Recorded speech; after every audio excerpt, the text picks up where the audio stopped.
Salve, gente! Professor Vitor Polilo na voz, tudo bem com vocês? Pega a visão, ó. Vamos para mais uma aula do cursinho da FEFELESH. E na aula de hoje, né, a gente vai falar de conjuntos numéricos, tá? Então vamos falar de conjuntos.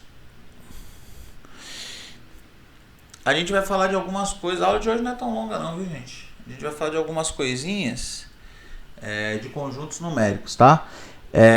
Conjunto numérico, gente, ele surgiu, né, para a gente agrupar alguns números, né? Então, de uma maneira mais simplória, foram 5 conjuntos que surgiram primeiro e depois de um tempo surgiu o sexto, que a gente vai dar uma olhadinha agora, mas na real a gente vai ver mesmo lá pra frente, tá bom? Então, ó, o primeiro conjunto que surgiu foi o conjunto dos números naturais, certo? Então foi o conjunto dos números naturais. O conjunto dos números naturais são aqueles que começam nos positivos, né? São os números mais simples que tem. Se eu falar para você, fala um número para mim, provavelmente, né, você vai falar 7, ou menos 12, ou 48, certo? São todos números positivos, né, e inteiros. Então esses são os números naturais. E o símbolo dele, gente, é esse N aqui assim, ó. Tudo bem? Geralmente são esses números que a gente considera natural. Professor, o zero é natural ou não? Então, gente, há uma discussão sobre isso, nem vou entrar nela, tá bom? Eu não coloco o zero nos naturais. Tem gente que coloca, tá? Mas não tem grandes mudanças na sua vida se você colocar ou não, beleza?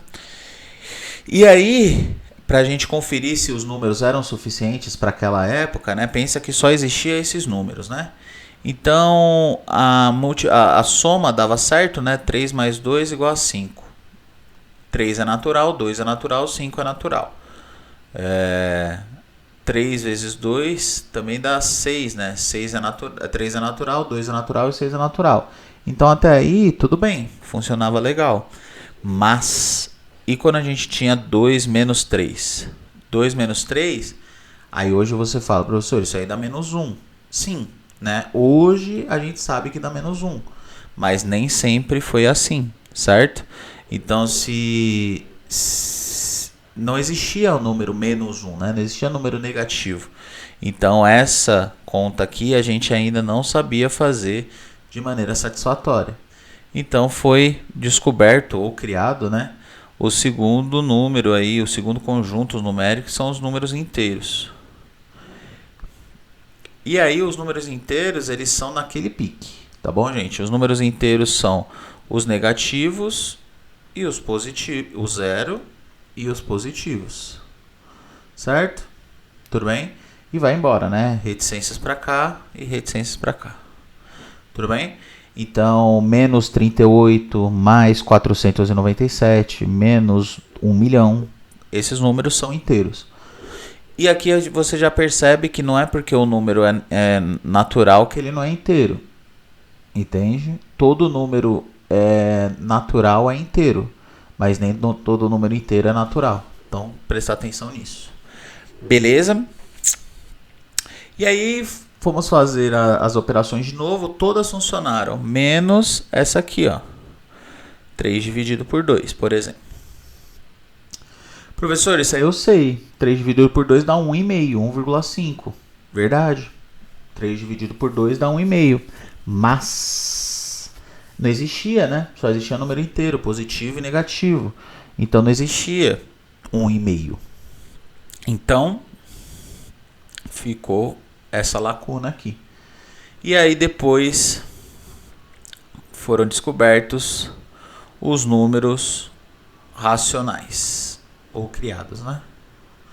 Os números racionais, tá? O que são os números racionais? Além do positivo, do zero e do negativo, ele é também qualquer número que pode ser escrito em forma de fração. Ou seja, ele é qualquer número de vírgula, né? Ou sem vírgula, né? Número inteiro ou decimal, né? Que seja finito, certo? Que seja finito, que termine. Então, tipo, 0,890, sim, ele termina. Então, ele é um número racional.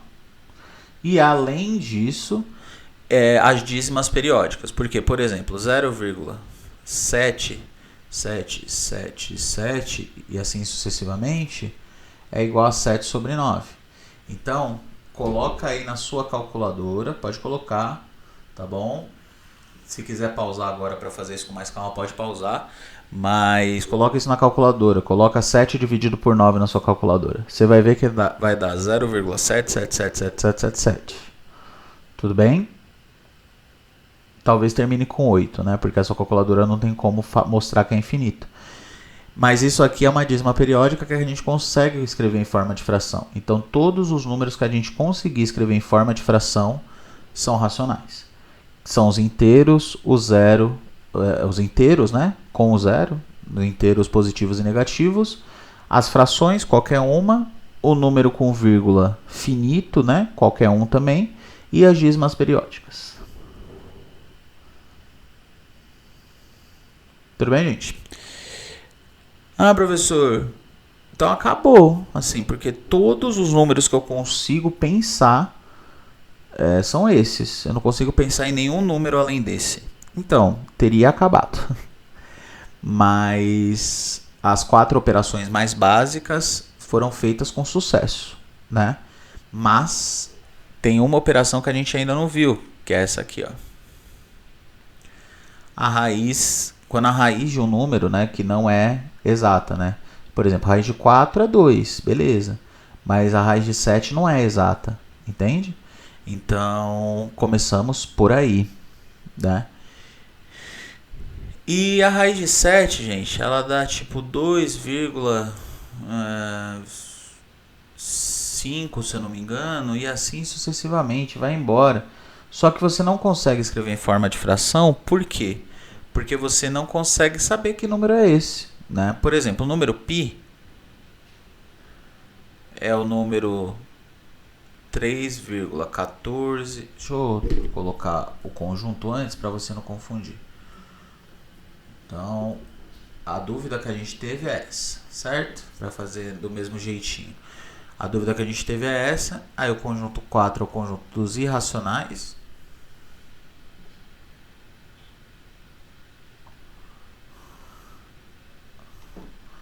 E o símbolo é um i, né? E agora sim, π, por exemplo, que é o número irracional, é 3,14, 15, 62, 6293 e assim sucessivamente, certo? Então, o que acontece? Na verdade, isso aqui eu inventei. Eu nem sei se é 62 depois daqui. Não sei se é 93, não sei, não lembro. Esse número ele continua infinitamente, né? Ou seja, ele continua para sempre, certo? Ele continua para sempre, mas a gente não sabe a ordem, não tem uma lógica que nem a dízima periódica, né? Então são números aí aleatórios, vamos dizer assim. Tudo bem? Beleza? Na verdade não são aleatórios, né? Eles têm o seu lugar aí, mas são números não sequenciais, vamos pensar assim. E aí eu não consigo escrever os irracionais dessa maneira. Os racionais, né? Não consigo escrever em forma de fração. Então os números irracionais são todas as raízes que não são exatas, por exemplo. E tem alguns outros números, o π, o e, o φ, raiz de 8 e assim vai, certo?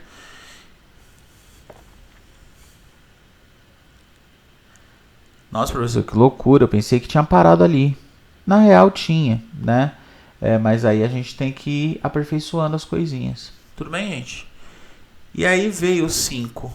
O 5 é o melhor conjunto na minha visão, porque ele junta os outros conjuntos. Ele junta e fala, ó, é isso, tá bom? Ele junta e fala, todo mundo tá aqui, tá bom? Então, os reais são os números naturais, mais mais, esse mais um conjunto, gente, é a união, tá? Então, naturais, união com inteiros. Ixi, gente, tô ficando maluco, pera aí. Nas naturais, união com inteiros, união com racionais e união com irracionais. Agora sim. Certo? O que isso significa? Que é só você pegar todos os conjuntos aqui e colocar tudo dentro dele. Tudo bem? Então, o conjunto dos reais, ele vai ter um número positivo, ele vai ter o zero, ele vai ter o número negativo, ele vai ter uma fração, ele vai ter os números irracionais também. Por exemplo, tá? Coloquei um de cada só para ter como exemplo. Então, quando você me fala assim, então todos os números que a gente conhece são reais. A resposta é não, né? Mas eu entendo o que você quis dizer e aí a resposta para a sua pergunta é sim. Entendeu? Então, tem outros números que a gente vai ver mais para frente que não são reais, mas a grande maioria que a gente vê no ensino médio, né, no pré-vestibular e tudo mais, são números que a gente chama de reais. Tudo bem? Professor, eu não consigo ver nenhuma operação que faltou aí. Tem essa aqui, tá, gente? A raiz de menos 7, porque não existe raiz de número negativo nos reais. E aí foi criado o sexto conjunto, que é o conjunto dos complexos, tá bom? Nem vou falar dele para vocês, tá? Por enquanto. Mas é só vocês saber que são as raízes dos números negativos, tá? Só vou apresentar complexos, turma complexos, tá bom? E é isso. Tudo bem, gente? Belezinha?